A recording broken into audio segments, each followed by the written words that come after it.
अरे अरे निकम्मी कहीं की, जब देखो पड़ी रहती है बिस्तर पे। अरे तेरे बाप का घर है, इसका क्या मतलब है कि जब देखो बिस्तर पे पड़ी रहेगी। उठ और उठ कर जाकर सारे काम काज कर। ना जाने कौन सा पाप किया था जो तुझ जैसी औलाद पैदा हो गई मुझे। अरे अगर इतना ही है तो जाकर दूसरों के बच्चे को देख, कितना काम करते हैं। पर माँ मैं तो अभी बर्तन धोकर ही आई हूँ। अब मैं जा रही हूँ खाना बनाने के लिए। बीच में मैंने सोचा थोड़ा सा आराम कर लेती हूँ और फिर जाऊंगी। अरे हाँ हाँ आराम कर लेती हूँ। तू जितनी देर में आराम करेगी ना उतना देर में मेरा खाना देर हो जाएगा। और तू जानती है मुझे सवेरे खाना खाने की आदत है। चल अब जल्दी जल्दी उठ और रसोई में जाकर खाना बना। जब देखो जुबान लड़ाती रहती है। मम्मी कहाँ हो मम्मी, बहुत भूख लगी है। अरे मेरा लाडला बेटा आ गया। तुझे भूख लगी है ना? रुक। अरे ओ निकम्मी लड़की, मैंने तुझे कब से कहा है जल्दी जाकर खाना बना। देख मेरे बेटे को कितनी भूख लगी है। काम की ना काज की, दुश्मन अनाज की। सीमा अपने बेटे रोहित को झाड़ पर चढ़ा कर रखती और वहीं नीलम को अपनी बेटी होने का दर्जा तक न देती। नीलम की गलती बस इतनी ही थी कि वह सीमा की बेटी थी। सुन, मैं आज बाजार जा रही हूँ, घर का ध्यान रखना, थोड़ी देर में आ जाऊंगी। अरे अरे अरे एक मिनट एक मिनट, ये तूने किसके कपड़े पहने हुए हैं? ये तो मेरा वही वाला सूट है ना जो मुझे मेरे बेटे रोहित ने ला कर दिया था। माँ पर ये सूट तुम तो नहीं पहनती हो, इसी वजह से मैंने सोचा कि मैं पहन लूं। मैंने कुछ गलत कर दिया माँ। गलत कर दिया? रुक, तुझे तो मैं अभी बताती हूँ। इसी तरह दिन बीत रहे थे। एक दिन, माँ कल मैं अपने दोस्तों को घर पर खाने पे बुलाना चाहता हूँ, आप क्या कहती हो, बुला लूँ?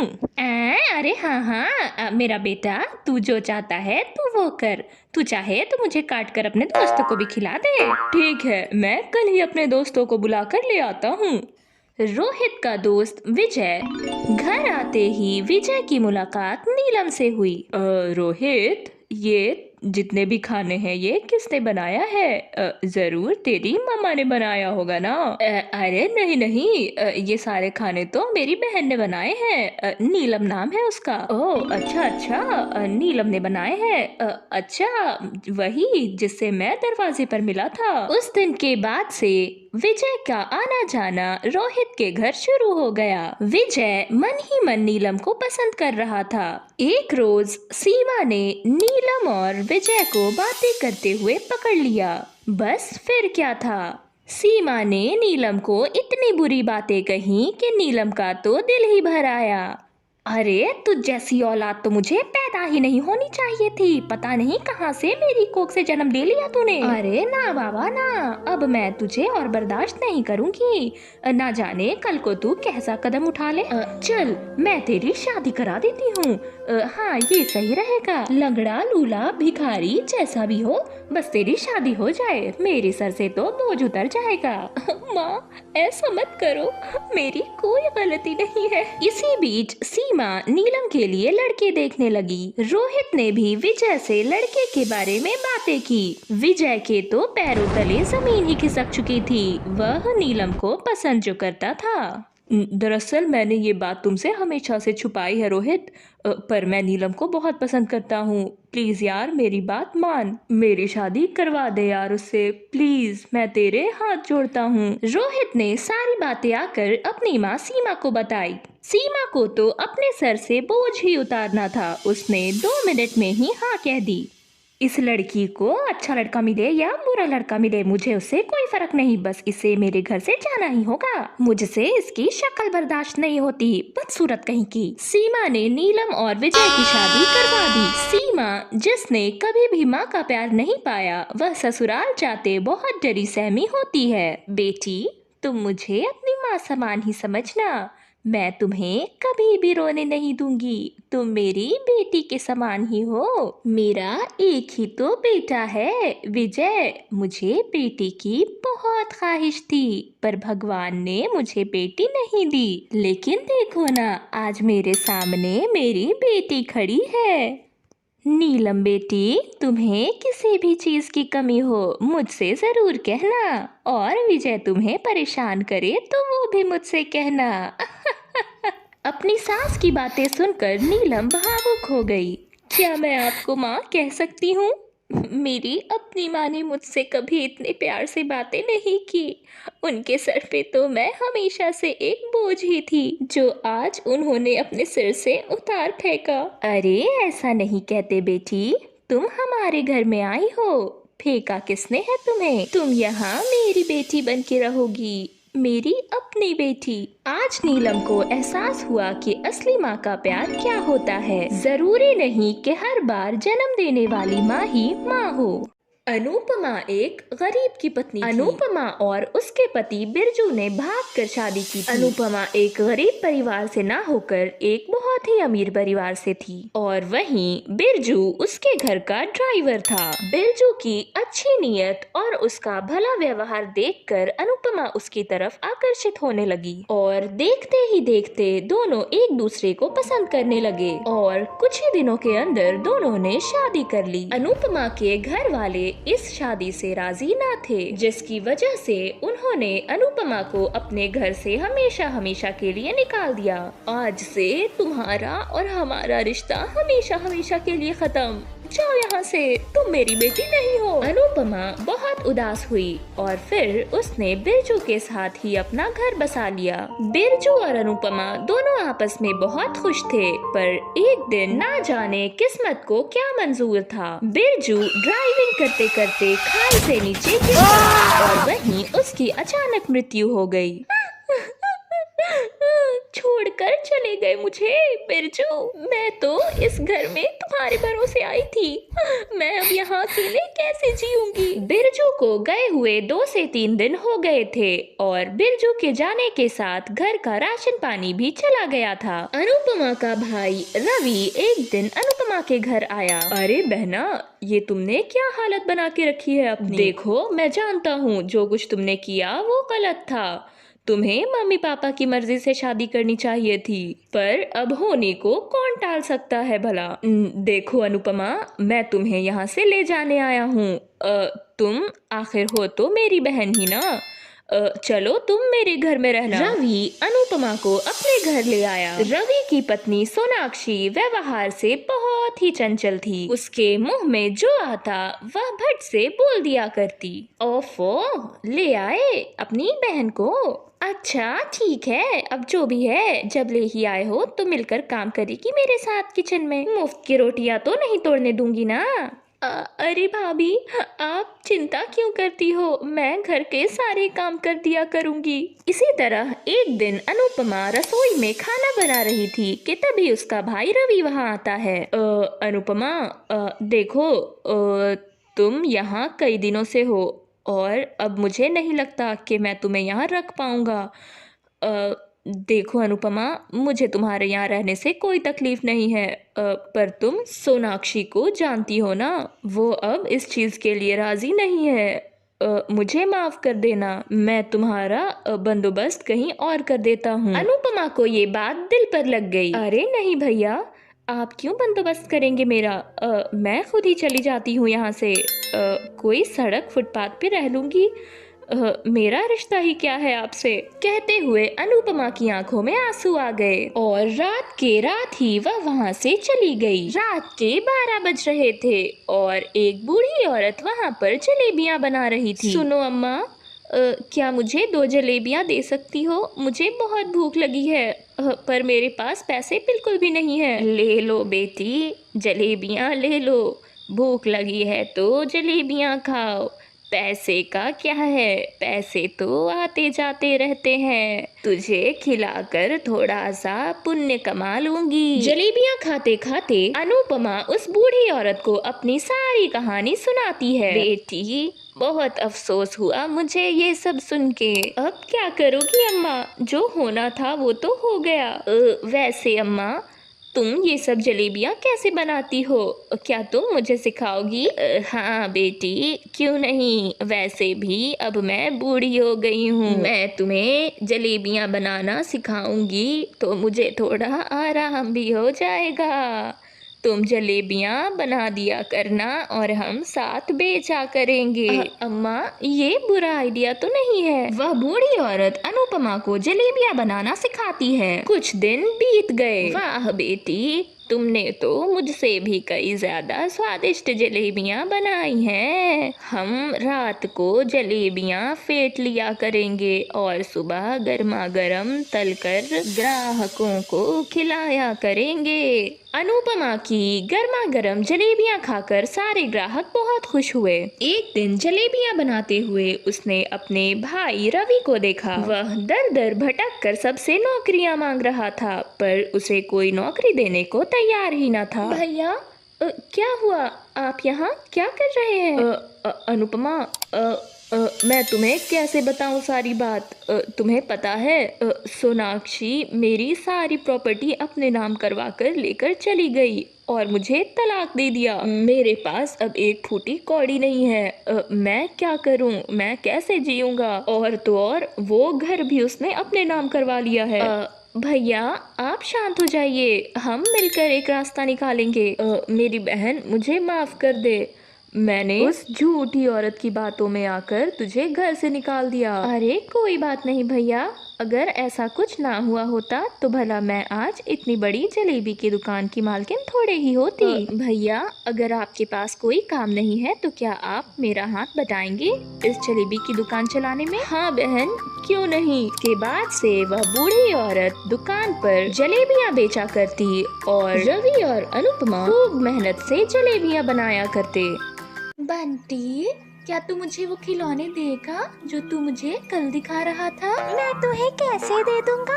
मेरे पापा इंग्लैंड से लेकर आए हैं। तुम जैसे गरीब लोग तो इस तरह के खिलौने कभी देखे भी नहीं होगे ना। सोहम को बंटी की बातों का बहुत बुरा लगता है। बंटी, कहाँ है तू? कब से तुझे ढूंढ रही हूँ। माँ, मैं तो यहाँ हूँ। ओफो बंटी, मैं तुझे कब से ढूंढ रही थी। इतनी देर से तू कहाँ था? अच्छा चलो कोई बात नहीं। चलो, मैंने तेरे लिए पालक पनीर बनाई है, तुझे बहुत पसंद है ना? अरे वाह, पालक पनीर। बंटी सोहम को चिढ़ाकर ऐसा कहता है और फिर अपनी माँ के साथ घर चला जाता है। अरे बेटा सोहम, तू घर आ गया?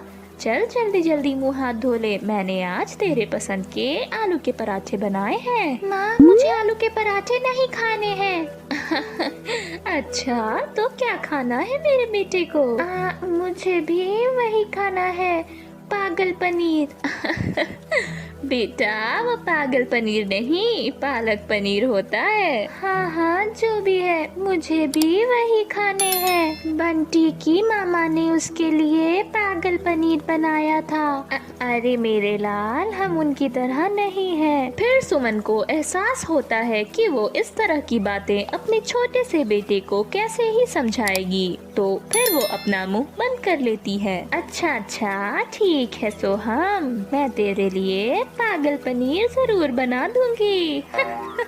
सच में माँ, तुम बहुत अच्छी हो। सुमन ने पालक पनीर बनाने का वादा तो कर लिया था, पर असल बात तो यह थी कि ना उनके घर में पालक था और ना ही पनीर। मैंने सोहम से पालक पनीर बनाने का वादा तो कर लिया है, पर मैं बनाऊंगी कैसे? हम तो इतनी मुश्किलों से आटे चावल ही खरीद पाते हैं, पालक और पनीर कहाँ से लेकर आएंगे? चलो मान लिया कि पालक तो खेत से आ भी जाएंगे, पर पनीर वो तो काफी महंगा हो गया है। हम जैसे गरीब भला पनीर के बारे में तो सोच भी नहीं सकते। ये सब सोचकर सुमन बहुत उदास थी। अरे सुमन, क्या बात है, किस सोच में डूबी हो?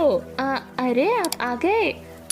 अब आप देख लीजिए, आपके प्यारे लाडले बेटे ने फरमाइश की है पालक पनीर खाने की, तो फिर बनाओ पालक पनीर, इतनी दुविधा कैसी? आप तो बड़ी आसानी से कह दे रहे हो जी, पर सच तो आप भी जानते हो पालक पनीर कितना महंगा मिलता है बाजारों में। ना हम बाजार से खरीद सकते हैं और ना घर पे बना सकते हैं। ओफो सुमन, अगर हमारे बेटे ने फरमाइश कर ही दी है तो फिर पालक पनीर पनीर तो जरूर बनेगा। पालक की तो तुम चिंता मत करो, पालक मैं अपने खेत से ले आऊंगा।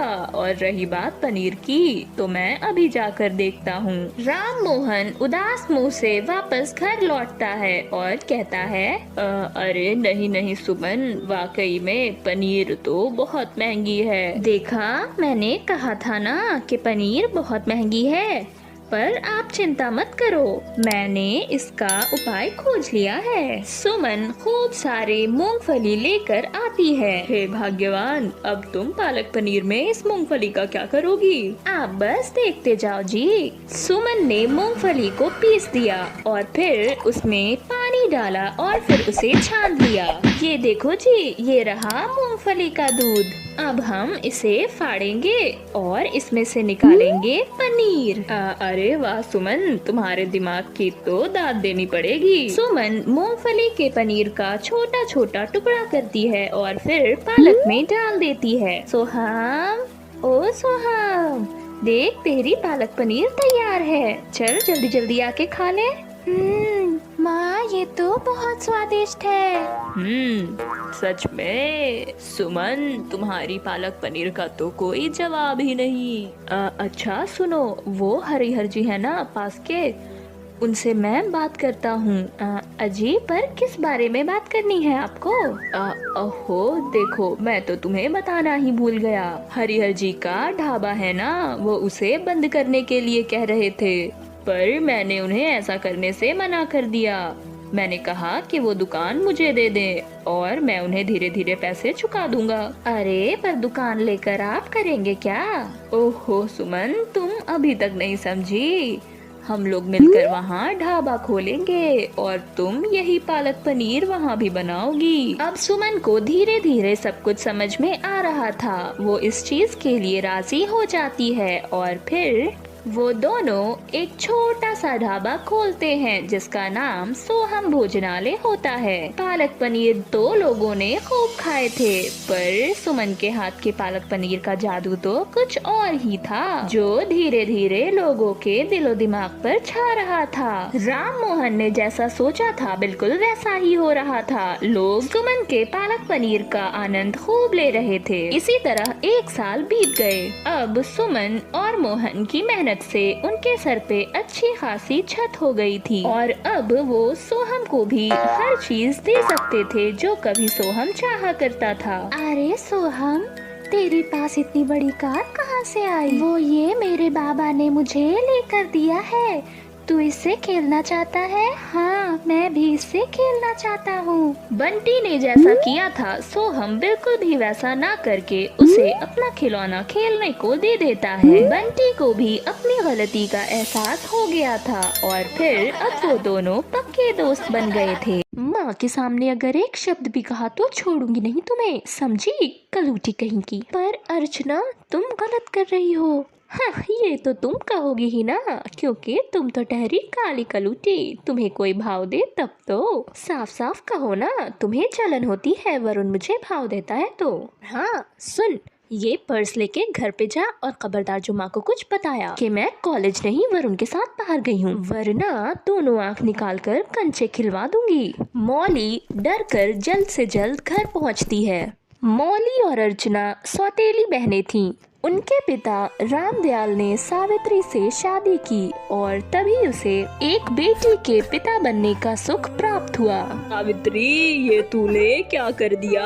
तू गई तो गई, पर ये काली कलूटी लड़की मेरे पीछे क्यों छोड़ गई? भगवान! वो जब भी अपनी काली कलूटी बेटी को देखता तो हमेशा दुखी हो जाया करता। इसी वजह से उसने उपासना से दूसरी शादी की और उससे उसे सुंदर सी बेटी मिली जिसका नाम उन्होंने अर्चना रखा। अर्चना स्वभाव से बहुत कड़ी थी क्योंकि बचपन से उसकी सारी ख्वाहिशें पूरी हुई थीं और वहीं मौली की ख्वाहिशें कोई पूछना भी जरूरी ना समझता। उपासना को तो जैसे मौका ही मिल गया था क्योंकि उसका पति रामदयाल अपनी बेटी मौली को मुंह भी ना लगाता। वह मौली से घर के सारे काम करवाती और उसे नौकरानी की हैसियत से बिल्कुल भी ज्यादा ना समझती। इसी तरह अर्चना बिगड़ते चली गई और मौली ने पूरा घर अकेले ही संभालना सीख लिया। अरे बेटी, अब वक्त आ गया है कि तू शादी कर ले। क्या मेरी बहन शादी करेगी? वाह, बहुत मजा आएगा। बहन तू हमेशा खुश रहे। ओ गॉड, फिर आ गई तू। तुझसे मेरी 2 पल की खुशी भी नहीं बर्दाश्त होती। मौली, तू अंदर जा और इस तरह से बीच में आकर हमारा मूड खराब मत किया कर। उपासना ने अपनी बेटी का रिश्ता एक बहुत ही आलीशान घर में तय किया। वो लोग जब अर्चना को देखने आए तो उनके साथ एक नौकर रघुराम भी आया था। माँ, मुझे आपसे एक बात कहनी थी। आप तो जानती ही हो ना कि मेरे लिए रंग रूप कोई मैटर नहीं करता। लड़की घर का काम जानती हो, इससे बढ़कर मेरे लिए और कुछ नहीं है। अच्छा अच्छा, ठीक है बेटा। अभी तो चुप रहे, अभी हम उनके दरवाजे पर खड़े हैं। आंटी, इसकी क्या जरूरत थी? वैसे ये बहुत ब्यूटीफुल है।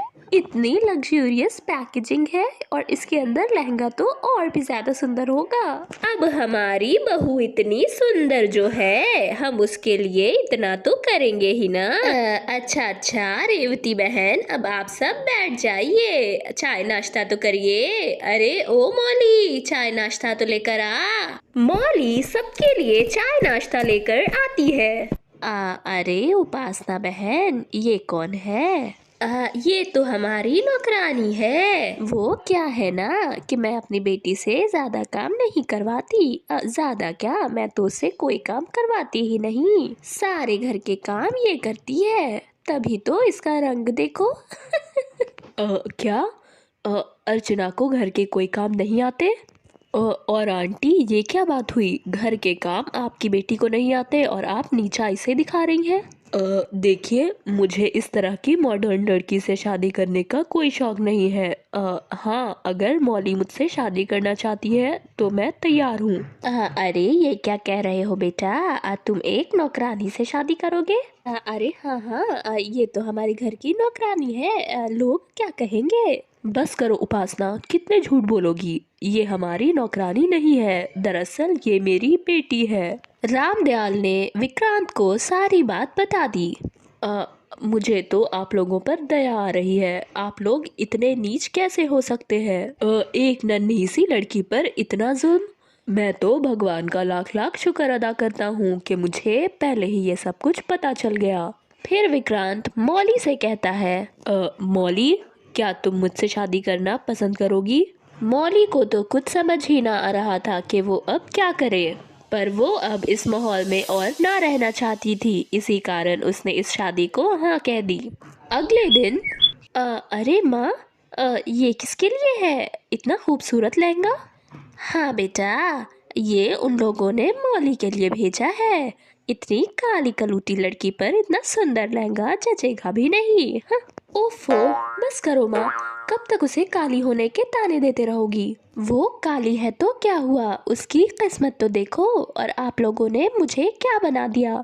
कल मेरी जो बेइज्जती हुई है, मैं वो कभी नहीं भूल सकती। ये सब सुनकर उपासना को एहसास हो जाता है कि उसने ही अपनी बेटी के साथ बहुत गलत किया है। उधर विक्रांत और मौली की शादी हो जाती है और इधर अर्चना से शादी करने को कोई तैयार ही ना हो रहा था और वो सारी जिंदगी कुंवारी ही रह जाती है। मोहन अपनी पत्नी मीरा से बेहद प्यार करता। शादी के कुछ साल बाद ही मीरा ने एक नन्ही सी बच्ची को जन्म दिया। अरे डॉक्टर साहब, मेरी पत्नी और मेरा बच्चा कैसा है? देखिए, माफ़ करिए, पर मैं आपकी पत्नी को नहीं बचा पाया।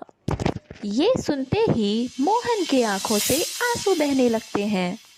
वो जाकर जब अपनी बेटी को देखता है, अरे बाप रे, ये तो बहुत काली है और ऊपर से लड़की। मैं इसकी शादी कैसे करूँगा? मोहन वापस डॉक्टर के पास जाता है और उससे पूछता है, डॉक्टर साहब, मैं आपसे कुछ बात पूछना चाहता हूँ। अगर मैं इस बच्ची को नहीं रखना चाहता तो मुझे क्या करना होगा? माफ़ कीजिएगा, पर ये सारे काम हम नहीं करते। आपको पता है ना आप किस बारे में बात कर रहे हैं? इस चीज़ के लिए आपको सज़ा भी हो सकती है। मोहन के पास कोई चारा ना था, इसी वजह से वो अपनी बेटी को घर ले जाता है। ये मैं भी न जाने क्या करने वाला था। ये जैसी भी है तो मेरा ही खून। वैसे भी ये मेरे पास मीरा की आखिरी निशानी है। मेरी बच्ची, मैं आज से तुम्हें मीरा बुलाऊंगा। मोहन धीरे धीरे अपनी बेटी से बहुत लगाव महसूस करने लगता है और उसके साथ दिन भर खेला करता। मोहन की माँ सावित्री, जो कि लंबी यात्रा से वापस आई थी, वो जब मीरा को देखती है, हे राम, ये क्या है? माँ, मैंने आपको बताया था ना कि ये मेरी बेटी है मीरा। मेरी पत्नी तो मुझे छोड़कर चली गई, लेकिन उसने मुझे ये आखिरी निशानी दी है। हाँ, तो ये सब इसी मनहूस का तो किया हुआ है। जिस दिन पैदा हुई उसी दिन अपनी माँ को खा गई। माँ, आप मीरा के सामने ये सारी बातें तो ना करें। तरह सावित्री मीरा से बहुत चिढ़ा करती। वो हर छोटी छोटी बात पर मीरा को डांटा करती और जब ज्यादा गुस्से में आती तो उसे मारा भी करती। ए लड़की, जल्दी जल्दी हाथ चला। काली कलूटी होने के साथ साथ दिमाग भी काला हो गया है क्या तेरा? बेचारी मीरा ये रोज रोज के ताने सुनकर थक गई थी। बेटा, तू कब तक ऐसे ही अकेला जीवन गुजारता रहेगा? तू कहे तो मैं तेरे लिए एक सुंदर सी बहू लेकर आऊं। हाँ माँ, मैं भी इसी बारे में कुछ दिनों से सोच रहा था। इन सब चीज़ों के साथ साथ मीरा को भी माँ का साया मिल जाएगा। इसके बाद सावित्री मोहन की पल्लवी नाम की लड़की से शादी करवा देती है। शादी के 1 साल बाद ही पल्लवी एक खूबसूरत सी प्यारी सी बच्ची को जन्म देती है। अरे वाह, मेरी बच्ची कितनी सुंदर है। मोहित जी, एक तरफ इसे देखिए और एक तरफ उस मीरा की बच्ची को। है ना मेरी बेटी खूबसूरत? इस काली कलुट्टी लड़की का साया तो मैं अपनी बेटी के ऊपर कभी पड़ने नहीं दूंगी। मोहन अपनी बेटी मीरा के लिए बहुत बुरा महसूस करता है।